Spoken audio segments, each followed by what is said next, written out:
Contado por el neuropediatra, episodio 38. Bienvenido a Contado por el neuropediatra, con el doctor Manuel Antonio Fernández. El programa donde aprenderás y comprenderás las claves fundamentales del aprendizaje, la conducta, desarrollo, la crianza y la educación de los hijos, así como sus dificultades y alteraciones, para prevenir problemas y evitarlos detectándolos de forma precoz, para actuar de la forma más adecuada lo más rápido posible y así tratarlos y corregirlos. Todo esto guiados y acompañados por Manuel Antonio Fernández, el neuropediatra. Y un magnífico equipo de profesionales especializados en neurociencias. Testimonios en primera persona, colaboración de expertos de diferentes ámbitos, algún que otro personaje famoso y todo lo necesario para conseguir tus objetivos parentales. Este programa es para padres responsables e implicados al 100% o al 200% en el proceso de crianza y educación de sus hijos, neurotípicos o neurodiversos, con capacidades habituales o capacidades especiales que quieran algo más para ellos. Para padres luchadores e inconformistas que están dispuestos a darlo todo por su familia, a emprender, a aprender, a esforzarse y a ofrecer lo mejor de sí mismo por sus hijos. Este programa está imaginado, pensado, creado y desarrollado especialmente para ti. ¿Acabas de empezar a plantearte que puedes tener TDAH? ¿Lo sospechas desde hace tiempo, pero no acabas de dar el paso de buscar un diagnóstico definitivo? ¿Lo tienes claro porque no eres el único en tu familia, pero aún no has pedido ayuda? ¿O por el contrario, tienes el TDAH diagnosticado, lo tienes claro y necesitas una guía y un acompañamiento en el camino? Pues no te preocupes, te encuentres en el punto en el que te encuentres. Lo que te voy a contar en este episodio de mi podcast te va a ayudar a avanzar en aspectos de tu vida que creías imposibles. Aquí te voy a contar, y también aclarar si tu sospecha de padecer TDAH es cierta o no. Te voy a ayudar a averiguar por qué tienes este problema y a entender qué es exactamente lo que está provocando, todo este trajín en tu sistema nervioso. Vas a comprenderte a ti mismo y a tu entorno para ser capaz de mejorar en los aspectos necesarios. Y por si fuera poco, en este episodio vas a encontrar una guía básica de apoyo y de orientación para adultos con TDAH. ¿Te interesa? Pues mi propósito último es crear un mundo mejor para las próximas generaciones, pero para ello necesito que las próximas generaciones sean las mejores posibles para conseguir ese mejor mundo posible. Tu papel en esto, en la sociedad, en tu familia, es imprescindible. ¿A qué te apuntas? Pues vamos a ello. Hola, bienvenido a una nueva edición de Contado por el neuropediatra. En el episodio anterior te presenté mi primer libro, El TDAH y los trastornos del neurodesarrollo. Lo tienes en Amazon. Como te decía entonces, uno de los motivos que me llevó a escribirlo fue la falta de información, de formación y de conocimientos que hay alrededor de este tema, pero en todos los medios de la sociedad, tanto las escuelas como el sistema sanitario y por supuesto las familias. Tanto es así que el subtítulo iba muy orientado en este tema. Es de las sombras a la luz en unos cuantos capítulos. Después de los 5 años que lleva publicado este libro, he aprendido muchas cosas más, muchas cosas nuevas. Y no me refiero a lo que, podemos llamar medicina como tal, sino a todo lo que el TDAH lleva aparejado a su alrededor desde el punto de vista personal, familiar e incluso social. La demanda de información sobre el TDAH en adultos ha crecido de forma desmedida en los últimos años.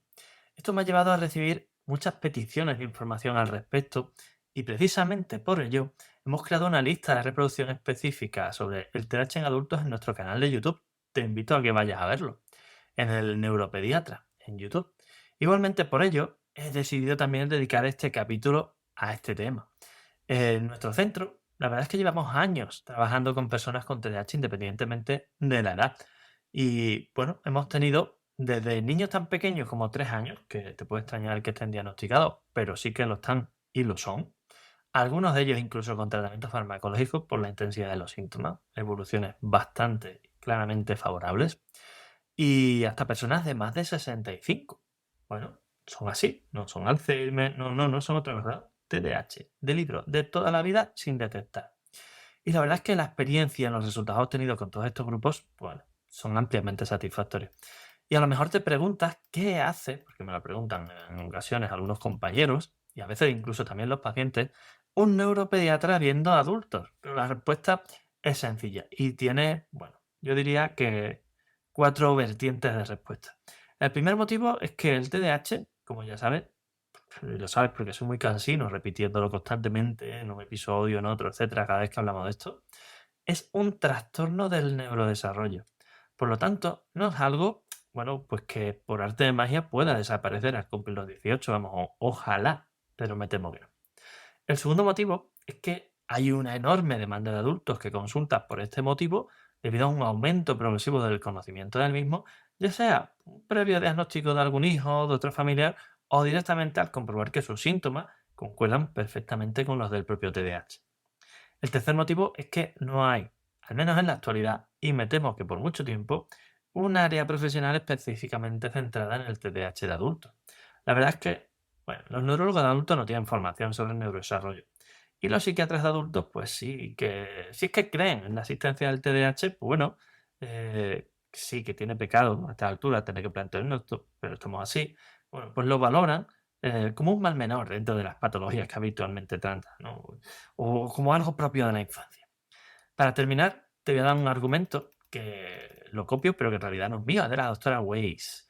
Es una pediatra canadiense que conocí en un curso de formación sobre TDAH hacía ya tiempo, bueno, hace ya un montón de años, y que nos decía que los pediatras, como los expertos más formados y experimentados en los procesos de desarrollo y de sus alteraciones, y además como los profesionales más acostumbrados a abordar el TDAH en niños y adolescentes, nos encontramos en la mejor posición para ocuparnos de la gestión de este problema cuando pasa la vida adulta, especialmente si tenemos en cuenta el conocimiento del entorno familiar que podemos llegar a tener, ¿no? Aclarado esto, recuerda, para los que estoy aquí, este podcast es el podcast donde agrupamos y ayudamos a todos los agentes interesados en los procesos de aprendizaje, conducta y desarrollo infantil dentro de los procesos de crianza y educación a lo largo de la vida. Para empezar esta guía básica de supervivencia frente a la TDAH del adulto para ti y para todo tu entorno, tu familia, etc., vamos a hacer una distribución de la información en 3 apartados en base a una perspectiva temporal. Después, en cada una de ellas, te presentaré los puntos más importantes y las claves que debéis tener claro en tu familia, bueno, a la hora de enfrentaros al TDAH. Hacerlo de forma satisfactoria y, por supuesto, no dejar que os venza o os separe. Los 3 puntos son de dónde viene todo, cómo está la situación y qué expectativa de futuro hay. Punto 1. ¿De dónde viene todo? Bueno, mirando al pasado, al origen. Tanto si eres adulto con TDAH en tu familia, como si eres la pareja, es crítico que eches la mirada atrás e intentes hacerte una idea de cuál ha sido el recorrido vital, bueno, que ha ido viviendo la persona con TDAH para poder entender su situación actual. Si te quedas solo con la imagen de este momento, bueno, puede que seas incapaz de comprender, bueno, la verdad es que aspectos muy importantes y por qué hace lo que hace, por qué actúa como actúa, por qué reacciona como reacciona, ¿no? Y especialmente por qué se siente como se siente. De verdad que esto no es psicoanálisis, Dios me libre. Estoy absolutamente en contra y soy un absoluto incrédulo del psicoanálisis. Pero es simplemente entender la influencia que han ejercido las experiencias vitales a lo largo de los años y en base a ello, cómo se ha ido conformando el carácter y la personalidad consecuente de la persona. Empecemos por el principio. Primero, con el TDAH, en la inmensa mayoría de los casos, se nace, no se hace. Hay una heredabilidad de hasta un 70%. Y esto sirve, entre otras cosas, para entender que alguien lo ha heredado, bueno, pues de alguien lo ha debido heredar y por lo tanto que las experiencias vitales de esas personas con TDAH no solo están marcadas por sí mismos, sino por las de su entorno, además desde el principio de todo, desde el nacimiento. Segundo, hay otros factores ya no genéticos que pueden influir o desencadenar la aparición del TDAH. Son factores como la prematuridad, el bajo peso al nacer, el consumo de alcohol, tabaco u otras sustancias durante el embarazo. Esto también genera consecuencias en otras áreas que, bueno, pueden afectar al desarrollo, tanto físico como mental, así que tenlo en cuenta. Tercero, los síntomas del TDAH no son de tipo categórico, sino continuo. ¿Qué quiere decir esto? Bueno, pues esto quiere decir que no podemos clasificarlos como un sí o un no, sin más. Tiene déficit de atención sí o no, hiperactivo sí o no, sino que en la inmensa mayoría de las variables que nos encontramos en la naturaleza hay un continuo que va desde niveles nulos o muy bajos hasta máximos o muy altos.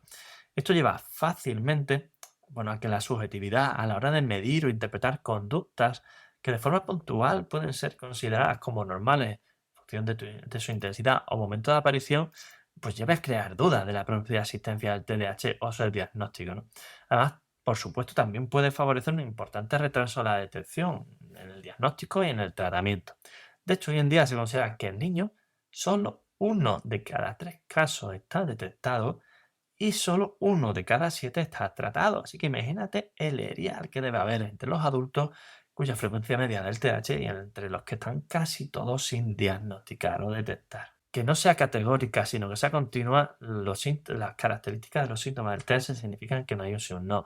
Hay una amplia variedad que va de un percentil 1 a un percentil 100, en el que podemos distribuir a todo el conjunto de las personas que hay en el planeta o en el análisis que estemos haciendo, y dependiendo de lo que se considere normal y estadísticamente normal, se considera todo lo que está situado entre los percentiles 15 y 85, hablando de un nivel de confianza de un 95%, pues tendremos que ver qué nivel de dificultad tiene cada persona en cada uno de estos síntomas y precisamente por ello la importancia de usar medidas de detección objetivas siempre que sea posible. Cuarto, el síntoma central que define el TDAH es la dificultad de autocontrol. Esto es muy, muy, muy, muy importante. De hecho, en tanto en cuanto, aunque cada vez menos en nuestra sociedad, el autocontrol se considera un aspecto directamente relacionado con la madurez o la educación, la existencia de un déficit de autocontrol en cualquier momento de la vida tiende a justificarse con carencias emocionales o educativas. Básicamente el que no se controla, se enfada, se irrita, responde de forma instintiva y demás, ¿no? Y esto lleva directamente a que ni siquiera se pueda uno plantear la existencia de que haya algún tipo de problema de fondo, sino que el problema es social, educativo, familiar, emocional, etcétera, o madurativo, y por supuesto menos aún la existencia de un TDAH. Quinto, los problemas de autocontrol afectan a aspectos propios de la vida diaria. Los problemas en el control de la atención, los movimientos, los impulsos y las emociones generan problemas en el aprendizaje y rendimiento académico, la conducta o el comportamiento, problemas en las relaciones personales, familiares y sociales y la estabilidad emocional, el ánimo, la autoestima o el autoconcepto. La intensidad puede ser muy variable, pero desde luego está claro que dificultan el desarrollo de una vida normal, como te puedes imaginar. Sexto, la intensidad de los síntomas del TDAH varía en función de la motivación de los estímulos recibidos y probablemente lo más importante que te tenga que decir aquí es que la motivación, nos guste o no nos guste, no es voluntaria. Sí, cierto que algo se puede educar a lo largo de la vida, pero los instintos son los instintos y hay cosas que son absolutamente incontrolables en la especie humana, se escapan de nuestro control. ¿Qué significa esto? Bueno, pues que para una persona con TDAH, lo que le resulte atractivo puede no costarle el más mínimo problema, por difícil o complejo que sea. Pero algo que intrínsecamente no le resulta atractivo puede hacérsele un auténtico calvario y, por supuesto, imposible, por muy fácil que sea o por mucha necesidad que tenga de hacerlo. Y como puedes ver, esto resulta un tanto extraño y, por supuesto, desde fuera, absolutamente imposible de comprender. El resultado, cuando las cosas no van bien, es achacar la causa de todo esto a torpeza o vagueza, es decir, a falta de capacidad o a falta de interés. Pero ojo, no solo desde fuera, la propia persona con TDAH que no sabe que lo padece ni que actúa así, pues también se autopercibe de esta errónea manera y al final la sensación alcanzada a largo plazo es de fracaso continuo y de incapacidad manifiesta, con lo que el ánimo, la autoestima y el autoconcepto, bueno, pues te puedes imaginar dónde acaba. Esto es importante porque, bueno, en función de la respuesta a ese estímulo que viene de fuera y cómo sea de gratificante ese estímulo, mis respuestas serán mayor o menor en mis procesos de regulación del autocontrol, más o menos capacidad de atención, de control del movimiento, control del impulso y control de las emociones. Por lo tanto, más fácil o más difícil les resultará a mi organismo ponerse a desarrollar esa actividad, a no procrastinar, a tener iniciativa, a mantenerla, etc. Independientemente de la dificultad o de la complejidad lógica que tenga esa actividad. Séptimo, darse cuenta de que uno padece TDAH o conseguir un diagnóstico puede ser el mejor día de tu vida. No lo olvides. Tanto es así, aunque parezca exagerado, que es una frase que escucho con mucha frecuencia en mi consulta, especialmente cuando tengo evaluaciones de adultos, ¿no? Los padres, bueno, a veces no nos resulta muy positivo percibido así, ¿no? Pero el hecho de poder darle nombre y de poder explicar las cosas que te llevan pasando toda la vida, bueno, te permiten comprenderte, valorarte y empezar a buscar la forma de poner orden y sobre todo de poner control en tu vida.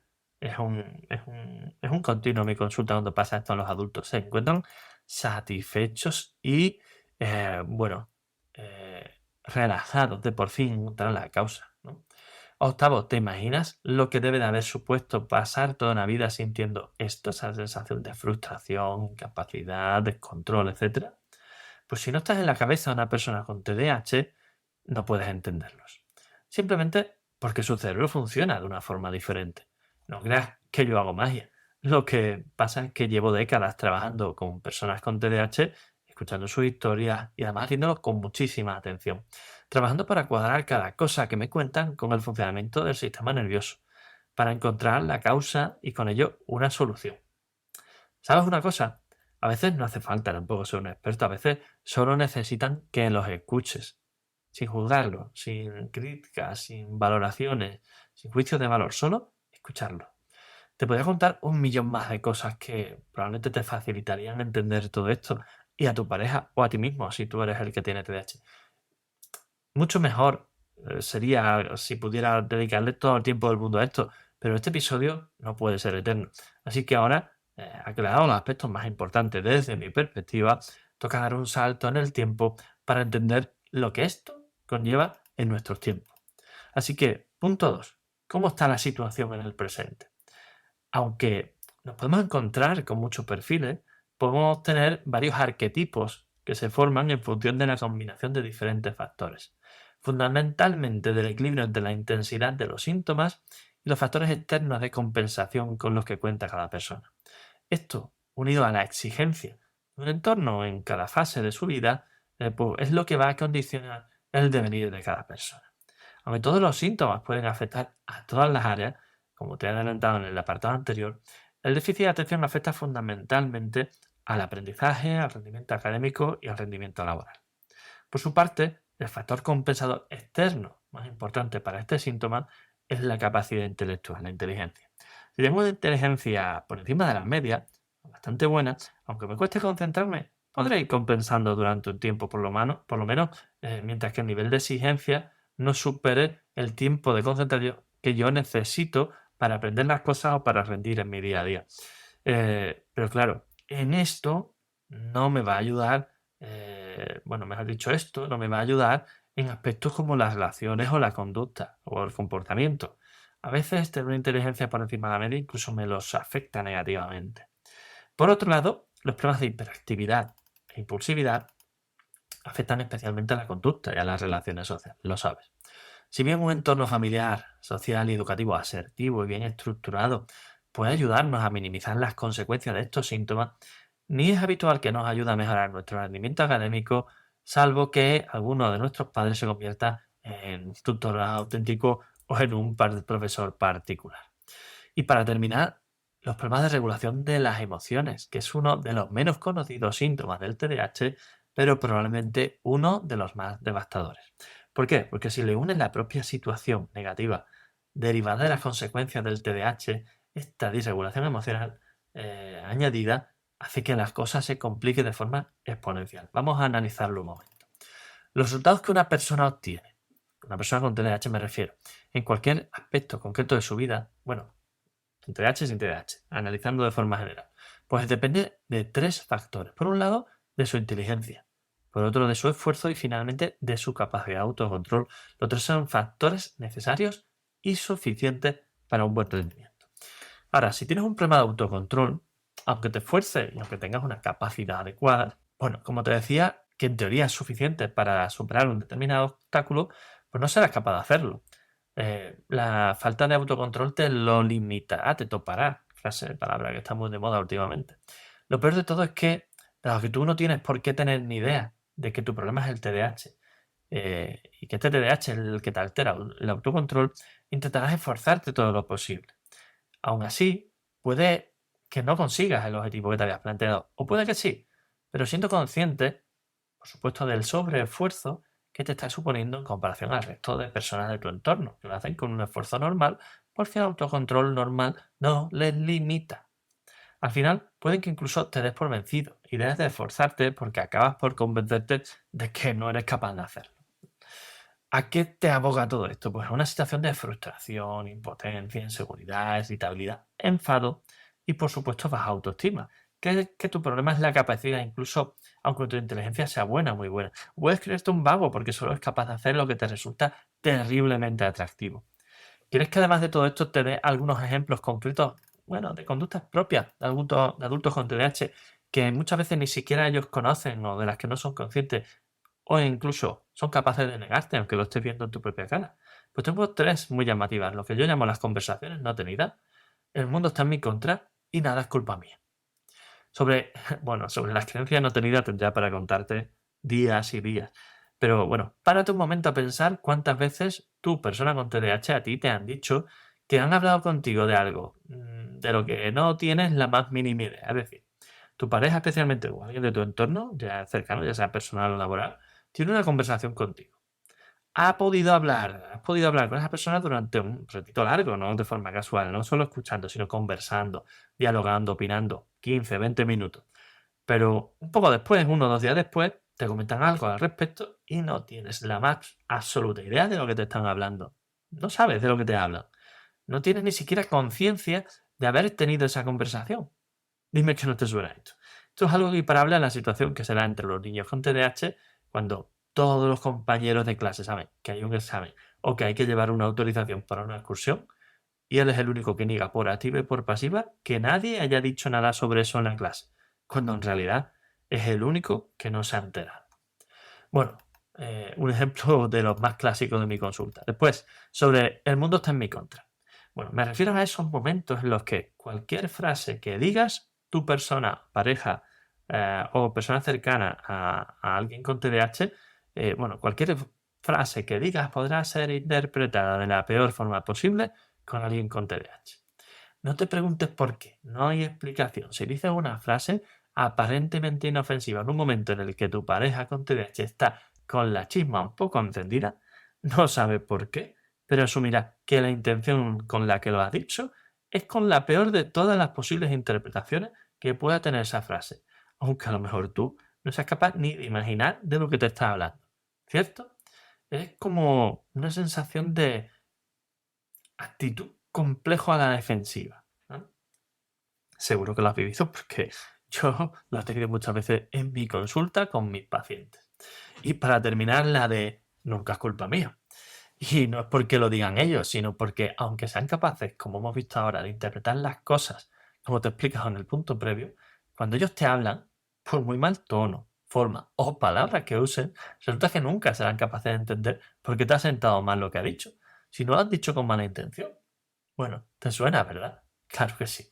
La aplicación puede estar en un estudio que muestra cómo las personas con TDAH tienen dificultades para interpretar las emociones faciales de los demás, lo que probablemente se extiende no solo a la cara, sino a cualquier tipo de comunicación no verbal y verbal.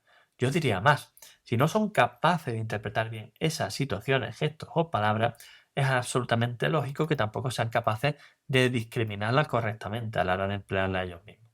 En fin, con esto, como siempre digo, para evitar problemas, yo no justifico, yo explico. Yo solo explico por qué ocurren las cosas. No justifico nada de nadie. Y si tú que me estás escuchando tienes TDAH, no te ofendas. No te enfades. Ya sabes que era así, sabes que todo esto es cierto. Y si acaso lo dudas, párate a pensarlo. Y solo quiero ayudarte. Solo quiero ayudarte. ¿A qué? A que las cosas vayan lo mejor posible. Punto 3. ¿Qué expectativa de futuro tienes?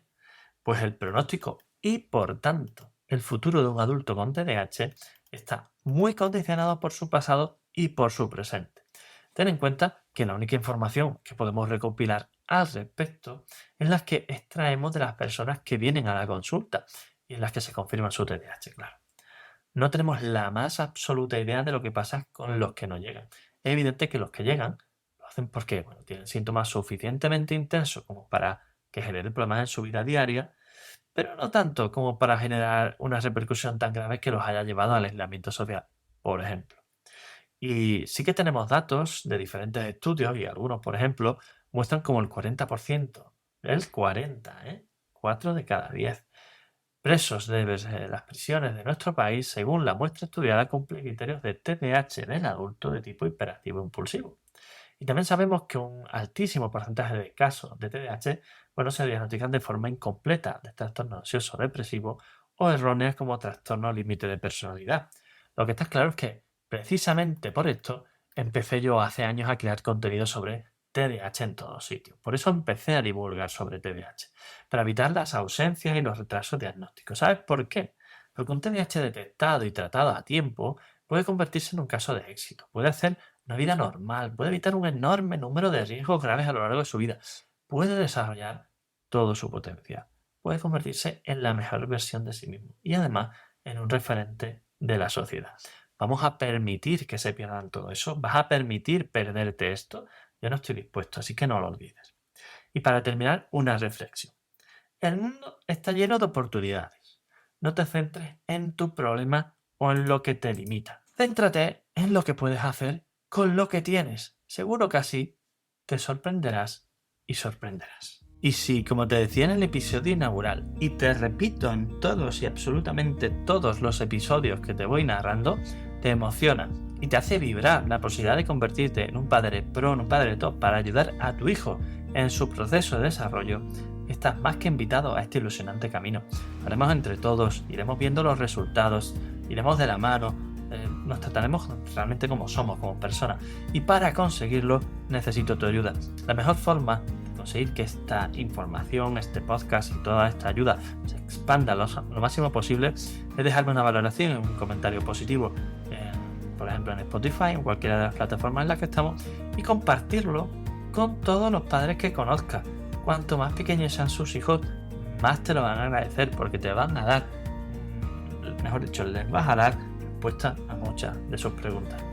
No lo olvides, el TDAH y los trastornos del desarrollo, libro sobre TDAH, y el que viene te va a servir a ti y a cualquier padre, no te lo pierdas. No lo olvides otra cosa, que si quieres profundizar en alguno de los puntos que hemos tratado en cualquiera de estos episodios, necesitas ayuda para la evaluación, el diagnóstico, la terapia o el tratamiento, ya sea presencial u online, de problemas de aprendizaje, conducta, maduración, desarrollo, relaciones sociales o autoestima, así como para situaciones específicas como son el TDAH, la dislexia, las altas capacidades, el retraso modulativo, el autismo, el Asperger, la epilepsia, la migraña, los trastornos del sueño, ponte en contacto ahora mismo con nosotros en elneuropediatra.es. Ahí también vas a encontrar cientos de artículos de una enorme calidad y claridad sobre estos temas, y además Canela en Rama, unas guías orientativas para padres y niños con dificultades de conducta, de conducta por un lado, de maduración y desarrollo por otra, y de otros problemas neurológicos la tercera.